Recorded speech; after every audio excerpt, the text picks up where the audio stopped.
When you're just starting out in motion design, it is easy to fall into a specific trap. You spend hundreds of hours learning the software. You memorize the shortcuts, collect the plugins, and figure out how to write complex expressions, assuming that technical mastery automatically translates to professional quality work. But technical mechanics alone cannot generate good design. Without a trained eye to guide those tools, the output almost always defaults to looking generic. An untrained eye watches a video passively. It absorbs the overall vibe, maybe registering that a transition felt smooth or the colors looked nice, but it stops at the surface level of aesthetic appeal.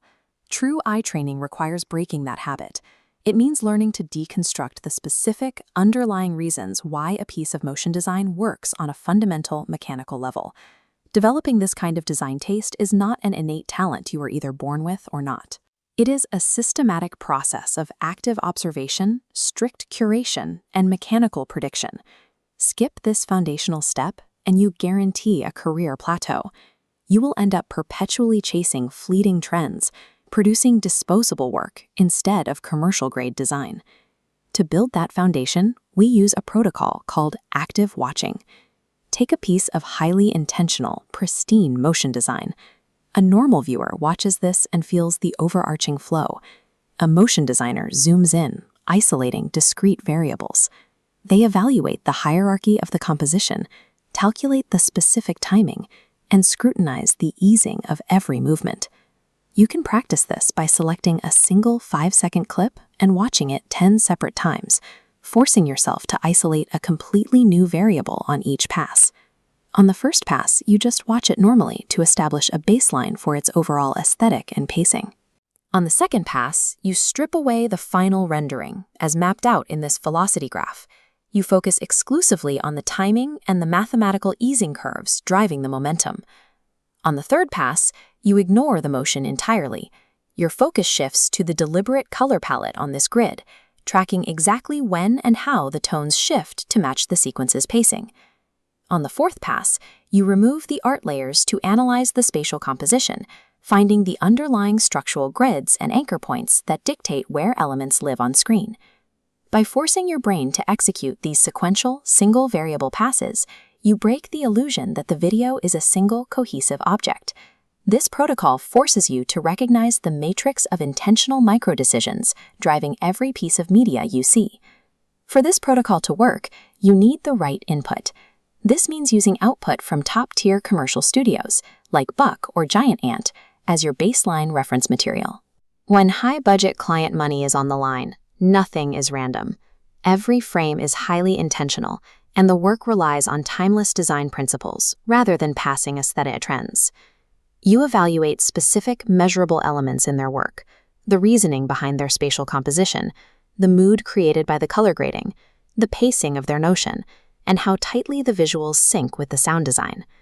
You compile these observations into a swipe file, a categorized database of references organized by their specific technical mechanics.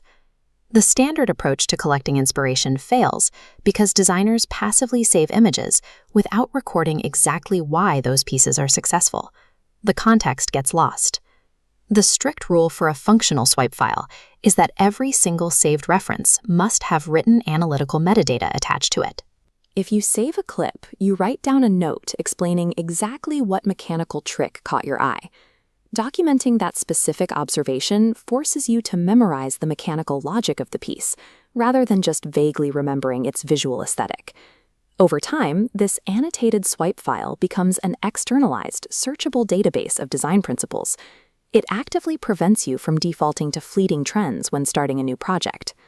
The urge to perfectly copy a viral visual effect is one of the most common workflows for junior designers.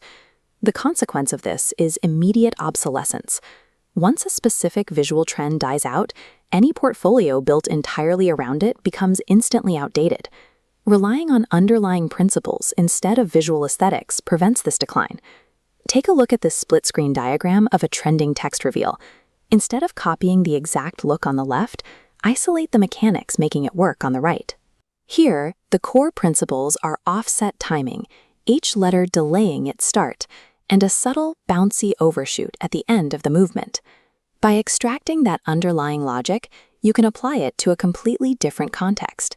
The exact same offset and overshoot timing used for text can drive the momentum of a simple 3D primitive dropping into frame. You can scale that same principle across entirely different mediums. Now that identical timing logic, simulate the interactive click state of a 2D user interface button. Your mental workflow should automatically shift whenever you encounter a new effect in the wild. You immediately ask yourself which specific principle is driving the motion. Then you actively question how to take that extracted principle and inject it into a radically different context. Abstracting principles is the singular mechanism that shifts you from someone who just replicates tutorials into an original, autonomous creator. The most hands-on exercise for developing intuitive motion instincts is frame-by-frame prediction analysis.